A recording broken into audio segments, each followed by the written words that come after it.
Morning, everyone. It's Joe Waxman, and I'm back with another mini reading. Today, I would like to look at the chart of guru, renowned spiritual teacher, Advaita master, you could say, Ramana Maharshi, Sri Ramana Maharshi. He's, for those of you who don't know him, I get that he's not extremely popular, but in the spiritual community, he is. He is considered one of the most enlightened beings to ever grace the earth. A true master, a saint, a sage, a teacher, beloved by many. And he was the teacher for many spiritual teachers following. And in the path of, I guess you could say, Hindu path of Advaita Vedanta. So let me share a screen. Share my screen. I've studied a lot of Ramana Maharshi's teachings, read a lot of stories surrounding him, and he was a true mystic, sage, enlightened being, fully enlightened, the highest enlightenment really that I've come across. You know, it's hard to compare, but he really stands out among everyone. And I'm not saying that, you know, there are others who weren't equally as enlightened as him. There very well could be. It's hard for me to really compare and contrast, except that I do feel that, and I think a lot of people feel that he was at the pinnacle of awareness, awakening, enlightenment, that sort of thing. Yeah. Ramana Maharshi, 30th of December, 1879, 1 a.m., Arupakatai, India. Don't know how to say that, but okay. So just briefly, Ramana Maharshi is born to an Indian family. Not sure what class or caste, but definitely not rich. And when he was young, somebody died, as the story goes, and he was pondering death, and he was wondering what it's like to die. So he laid down and he let himself die. He let his mind die, his ego die. That's a very, very rare thing. I mean, you can't just do that. That shows that he was already like an ascended master from previous lives, and he was born into this life as perhaps a final incarnation, or just as for some spiritual karmic reason to be this, you know, master, guru, saint, sage, enlightened being here on earth for particular reasons. But yeah, and then he became enlightened because he just let his ego die, which no normal person can do. With the best we can do, most people. We can all get there. It's not beyond any of our means, but most of us have too much karma in order to be able to do that, and it just won't happen. You can try, and it's probably a good practice. Meditation certainly is a good practice. Anyway, so the story goes that he became enlightened, and he was just a little boy. I think he was like 9 years old. He wrote a letter to his mother, I believe, packed his stuff, and then like he just somehow intuited that this mountain was calling him, Arunachala mountain, and he moved there and stayed there for the rest of his life. He just meditated, deepened in his awareness into full, you know, fully conscious enlightenment, and built a whole community around him. Well, his followers really did most of the building, but he immediately attracted attention. I have no idea how or why, but you know, right away he had some attendants making sure he was taken care of and fed, and amazing story, truly fascinating. Right away we can see, like, look at the harmony with this chart. First of all, we have what's called the I think it's called the sacred rectangle. I don't think it's really sacred. I think it's just a harmonious, you know, combination of two sextiles, two trines making a rectangle. Then right in there, we have this grand earth trine. And then we have a kite formation. So right away, you can just see the incredible harmony present within the planets, just by the shapes that they're making, the kite shape, the rectangle shape. It's really strong. And then if we look further, we notice he was born on an eclipse, like full on eclipse. This is strong. This is a solar eclipse. Yep. The shadow of the Earth is, I'm sorry, lunar eclipse. The shadow of the Earth is falling on the moon, blocking out the moon. And the solar eclipse would be the moon when the moon is here. This is, I mean, look how close they are. It's really a rare thing to be born on an eclipse, and to be born with this axis, fourth, 10th. It's falling in the third, but this is the fourth sign for him, and it's approaching the IC, and this is, again, the ninth, but that's actually, the moon is on the MC directly. So this is 10th, it's the fourth, 10th axis, basically, if you want to categorize it for anything, more than third, ninth, even though the sun is lagging a bit behind in the third house, it's still influencing the fourth, 10th. And that's so rare. It actually reminds me of Donald Trump, although Donald Trump has his sun up in Gemini. I guess it's 11th house because it's right at the end. Oh, it's well, no, it's 10th house. I don't know, I'd have to look. I can't do it out of my head. It's right up there, but he also has Uranus there too, makes it even more unique. But anyway, full moon eclipse, lunar eclipse, represents not just a karmic life, because we all have karmic lives. All life is karmic. Everything's karmic. So I just hate when people say it's karmic, as if that explains anything. All of life, every second of the day is karmic. Everybody's life is karmic. Every position, everything is karmic. Every planet, every house, every aspect, they're all karmic. Okay. So anytime you hear somebody say it's karmic, know that they don't know what they're talking about. If they're not defining what kind of karma. What the full moon lunar eclipse means is that the karma is very ripe for rewards, right? Because the full moon is like the ripened fruit. If it's a new moon, that's a new beginning. That's a seed. That's planting a seed. That's so some very karmic seed, seeding is going on. Like, a new beginning of a cycle, new beginning karma, right? Full moon means ripened fruit karma, where you're getting some rewards for past actions, like Donald Trump. Okay. So this is very auspicious, right? Moon's in Cancer, sun's in Capricorn, right? And whoever's like, oh, if you have a bunch of planets in Pisces, it means that you're on your last life. It's just horseshit. I mean, it's just complete nonsense. Or like somebody was like, if you have Pluto in the 12th, it means you're on your last life. I have Pluto in the 12th. And sometimes I wish it was my last life, but somehow I just don't believe that necessarily. I think it maybe could be, but I probably have too much karmic baggage still for it to be my, and I know certainly for other people who have Pluto in the 12th, it's definitely not, like, they're just not awake or aware at all. Like, I consider myself one of, to be on the more awake side, because I'm just aware of the awakened paradigm, and I've studied. I had a spiritual teacher, Vanessa, and I've been like extremely drawn to like the awakened teachings, like Ramana Maharshi for decades. I mean, even when I was a teen, I was studying this stuff,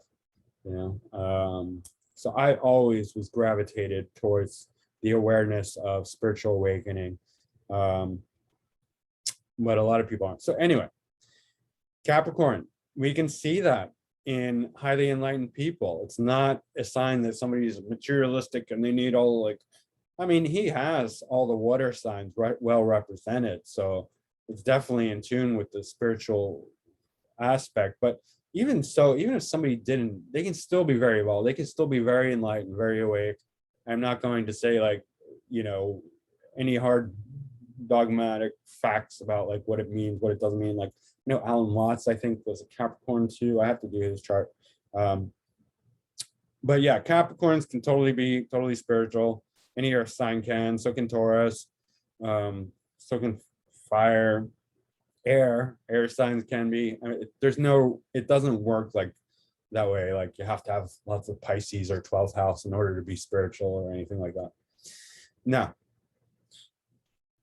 But so incredible karmic life, qualified, ripe karma, receiving karmic credit, a karmic inheritance because of the ripeness, the fullness of the moon. Incredibly auspicious.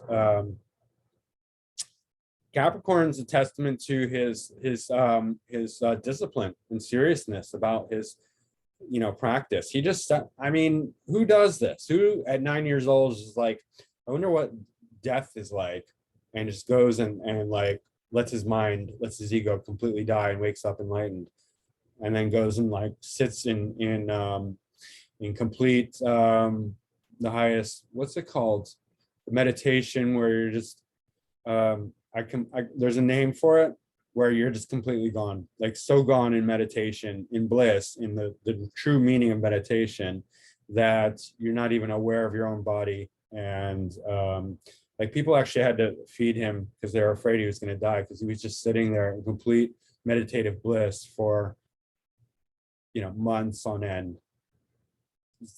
Like, I don't know how long, a long time, right?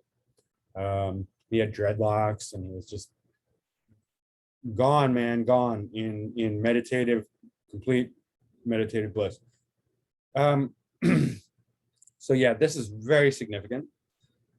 Sun and moon's right on the MC. So like his heart, his moon, his inner mind is very visible to the public, right? And this brought him a lot of fame and notoriety. South node to moon in Cancer is very strong, because South node to moon is incredibly psychic, right? Especially if it's a good aspect, or like a water sign. Like if it's in a different sign, I mean different things, but in a water sign, that's very psychic, right? Either way, whatever sign it's in, it can show a very, very sharp mind. Initially, when young, especially if badly aspected, it can show mental turbulence, sometimes mental illness.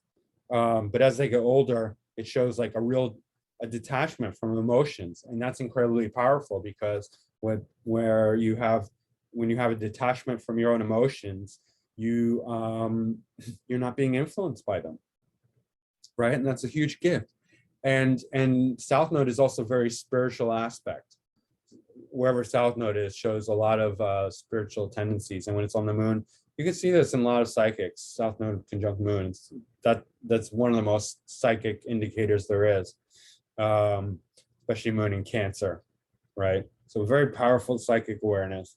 Moon, North Node conjunct Sun shows huge, normally I would say huge ego, but we know he defeated the ego. He killed the ego. He was not an egocentric person. People who don't understand this just walk away. Like, this is not for you. Like, you know what I mean? Like, not everyone gets this. Not everyone is aware of what spirituality means, or killing the ego is, or anything like that. Like, so this is not for you. But North Node conjunct the Sun just shows that he was incredibly powerful, right? Incredibly powerful being, and he was. Now let's see, Libra ascendant. Great for getting along with everyone. Great for being with people. Great for being a kind, nice person that everyone likes. And the Aries descendant, I mean, if he ever did talk, it will be inspiring. People will really feel the impact of that, because this is where Aries descendant, like Hitler. Well, by the way, I forgot to, just because I mentioned Hitler, Hitler had two stationary planets, Jupiter and Saturn. I totally forgot to mention that. And that gave him extreme power, because Jupiter was conjunct his moon, Saturn was in Leo in the 10th house. right? And that's his authority. And they were stationary, and that gave him this immense power. Anyway, Aries descendant is very inspiring. He doesn't have any planets in the seventh in Aries. It's got the Saturn. The Saturn doesn't do that well in Aries. We'll get to that. But nonetheless, Aries is here, so he could be very inspirational when talking. Okay, his ascendant lord is Venus. Venus is in Scorpio, and it's ruling the 8th house cusp, because here, Taurus. So Venus is the planet of materialism. It's the most materialistic planet, the planet of money and leisure and joy and pleasure and, feminine, sexuality, and it's a benefic, but it's a more materialistic benefic. It grants wealth and all that. So here it is granting wealth, but it's not really, not in a strong way, because Venus is in Scorpio, which it doesn't want to be in, because Scorpio is so deep, right? And Scorpio is opposite Taurus, Venus's own sign. So this is in detriment. And it's taking it into too deep a realm. Like the different, like Taurus is all about the material wealth and riches and sensory and nature and all that. So Venus loves Taurus, obviously, it's in domicile. In Scorpio, you're getting something very opposite Taurus. You're getting into the depths of emotion and psychology and transformation and spirituality, mysticism, occult, shared resources.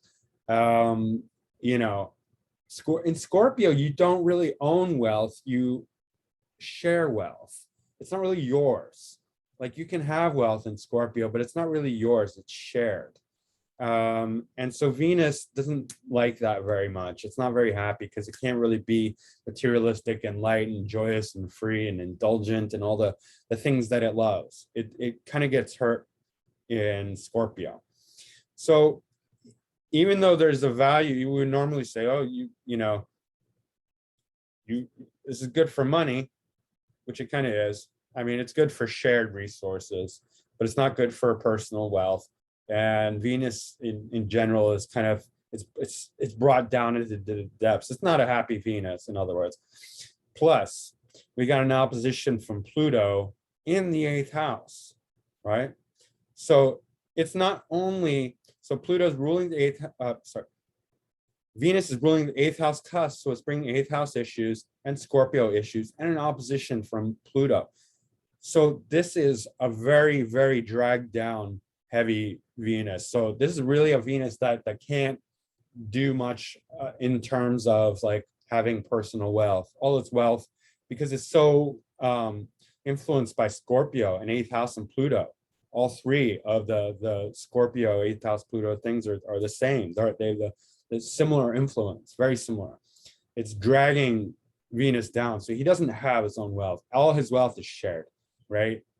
And he can have a lot of shared wealth because of the 8th house Pluto influence, but he's not going to have a strong Venus, which is for spiritual purposes, that's actually very ideal, because Venus, like I said, is a material planet. So it's opposite. It's the materialism is taken into the spiritual side of things, into the scorpionic side of spirituality, the deep occult shared resources. So he can have stuff, it's just shared. And that's exactly what he had. He did not own anything. He had a whole community that grew around his teachings in Arunachala Mountain. And it's still there, the community there. People still go and visit. And they supported themselves by like constant influx of, spiritual seekers who would come, bring donations, volunteer, whatnot. They just wanted to be around Ramana Maharshi to receive his grace, to receive his teachings. Because like I said, he was a powerful, powerful being. And some of you may not understand this, but the many, many miracles were attributed to him, none of which he took credit for. He did not take credit for anything. He said, I did nothing. But nonetheless, miracles happened around him and by his grace. Like if somebody was sick, they could go there, and a lot of times they could get better, or I don't know. There's so many different stories. And he talked to the animals. The monkeys would recognize him and come to him, and he knew that the monkeys had their own kingdom and way of operating, and he understood them. They understood him, and he was sort of like their guru too, the monkey guru. It was very, very interesting. And all the animals. He had this fascinating relationship with a cow called Lakshmi, in which he believed that Lakshmi was a very evolved soul, and that was in their last incarnation. They just had some final karma to burn up, so they came as a cow. And he would take them, he would grab, Lakshmi would come, and he would grab Lakshmi by the horns, and they would go into deep, deep meditation together. And the cow would close his eyes and would have tears streaming down his face as they would go into this deep transcendental meditation. Not transcend, that's a different thing. That's from Maharishi Mahesh Yogi in Iowa, Fairfield, Iowa. He built the TM. So it's not transcendental meditation, TM, but deep meditation nonetheless. Ramana Maharshi was levels above Maharishi Mahesh Yogi. That's what I believe. That's my opinion. People can disagree, I don't care. All right. This is also voice and teaching. So knowledge, so spiritual occult knowledge, teaching, all that is being supported by Venus here. This is a more spiritual Venus. It's a very spiritual Venus, right? So we have Mercury here. Mercury is ruling the 9th and the 12th houses. So these are both spiritual, philosophic, religious kind of houses, right? And it's in the 2nd house, approaching the 3rd. So this is voice and teaching in philosophical Sagittarius. So this is a very, another indicator of spiritual teaching, right? 12th and 9th together, both. In the 2nd and 3rd house, where this is where the 2nd house is speech, 3rd house is communication in general, Sagittarius is philosophy, 9th and 12th are philosophy and spirituality combined, right? So very obvious there. Now Saturn, let's look at Jupiter. Jupiter is in its own sign of co-rulership of Pisces along with Neptune. But in the 5th house is it's fun and games, creativity, children, but also education. He did not have children, but everyone was sort of like his children, right? And so Jupiter in the 5th house can teach children. That's one of the things. They can teach children, or they can teach in general, just basic education. Pisces being, the 12th sign, so this teaching spirituality to people younger than him, or spiritually younger, in essence. And it's opposite Uranus in a tight aspect. Uranus is the planet of awakening. Uranus is in the 11th house in Virgo. So a community around awakening, awakened community. This is also, by the way, the 12th sign. So it's approaching the 12th house, but it's still a little bit far. So it's 11th with some 12th house influence.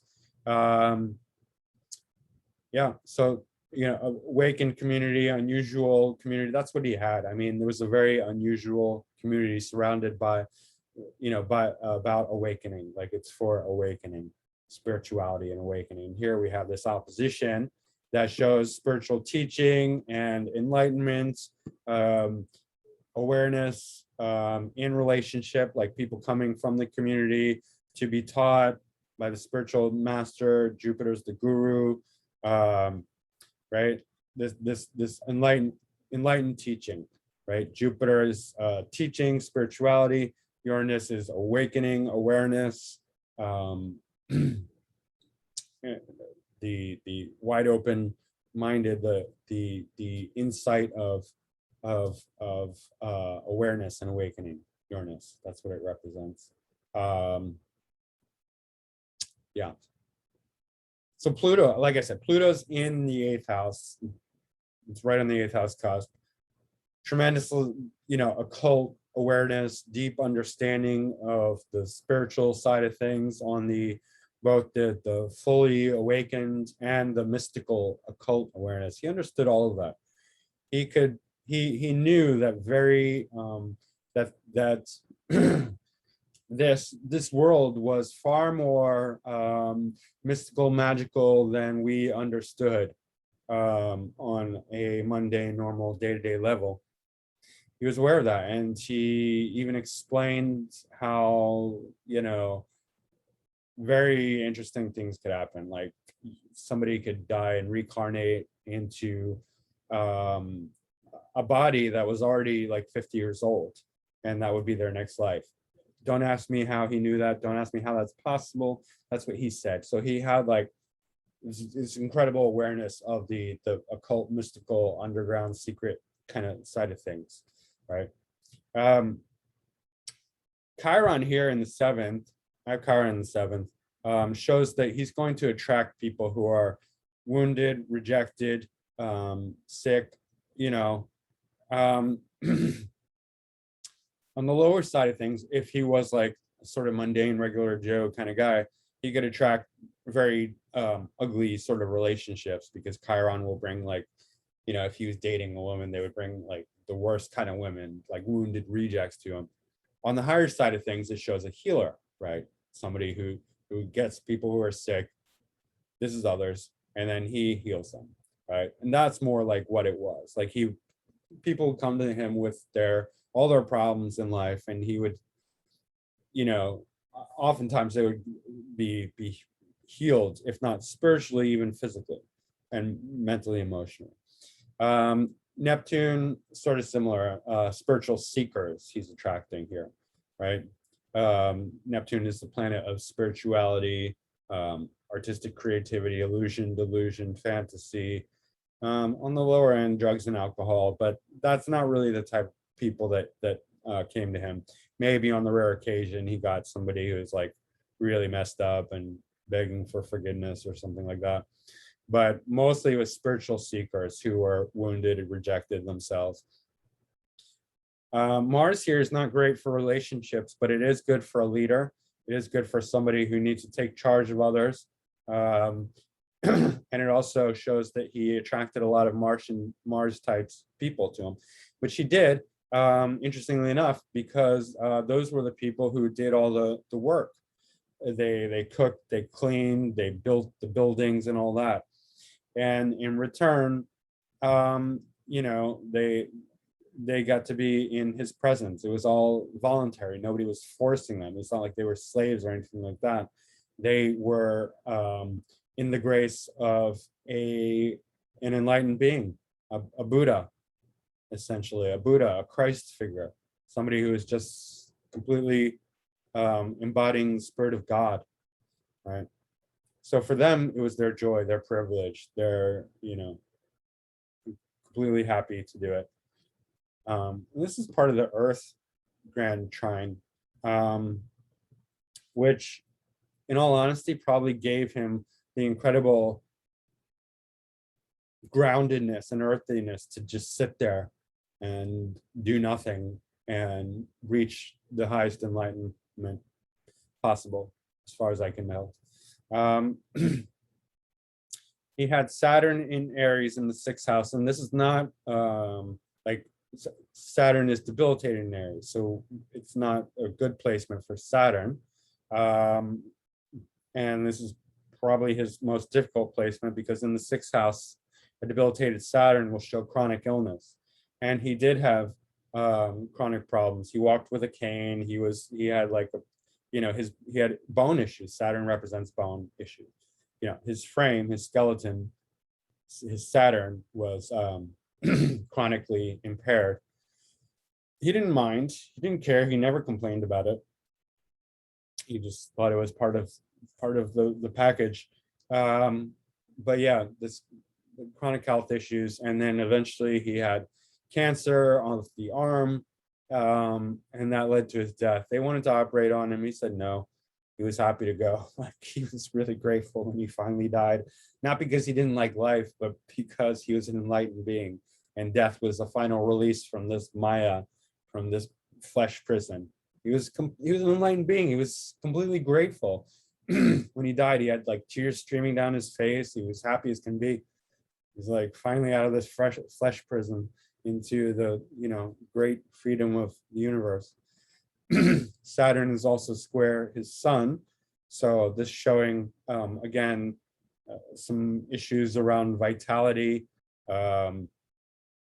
because of debilitated Saturn square his sun, sun's vitality. So it's weakening his health because it's in the 6th house. But, an aspect is an aspect, and it made him more disciplined, especially because Sun is aspecting its ruler. It's dispositor in Capricorn of Saturn. Saturn rules Capricorn. So this is a good and bad aspect. Gives him more discipline, but probably weakens his vitality. But he lived to an old age. I was like, I don't know how old he was, 70s, 80s. Well, long enough. He did tremendous amount of good for humanity. Teaching, a lot of his teachings were recorded. We have even video. The community is still there today for pilgrims, spiritual seekers who want to go and see him. By the way, look at this yod, from the node to Mars to Mercury. A yod is meant to indicate something auspicious, or something just destined, really. It's called the finger of God. It's composed of 2 inconjuncts. I don't know if people who take this, who really know what they're talking about, would include the node, but here it is anyway. So this shows, his teaching, his speaking. 2 very strong teaching, speaking indicators here and here. Yeah. So I think, this is really, really unique. The patterns, the full moon eclipse, solar lunar eclipse, all of it. There's hardly any negative aspects. Everything's really harmonious except for this Saturn, which again isn't so bad because it's aspecting the sun. It's the dispositor. So this dispositor of the sun. So that's actually good for the sun in some ways. Debilitated, but again, he couldn't live forever. He probably didn't want to. He's happy to leave. Fascinating. If you're interested in spirituality at any, on any level, I would highly recommend looking into Ramana Maharshi. He was one of the ones who really defined Advaita Vedanta and taught the teachings to seek the self. Who am I? Find out who you are, and in doing so, you will realize that who you think you are doesn't exist, and that you are. Well, you have to discover it. It's not a concept. It's who you are is essentially one with the universe, God. But that's not a concept. Again, it's a realization, and just saying it doesn't make it so. You have to understand it, and you have to realize it. There's a square between Uranus and Mercury, and that's actually good because it connects Mercury to Uranus. It's what they call like the higher octave. It's not really a higher octave, but there's a resonant and Mercury's aspecting its sign of exaltation. So that's good for Mercury. It gives him more mental brilliance, intellectual brilliance. So that's good. Even squares can be good. They're a bit more tense. They're not as flowing as trines, but or sextiles, or conjunctions. They cause a bit of tension, but they can still be good because they are an aspect, a major aspect. So this was my analysis of Sri Ramana Maharshi, well regarded as probably the most enlightened person, or one of them in recent history. So That's it for now. All right, guys. I will see you again soon. Thanks. Bye.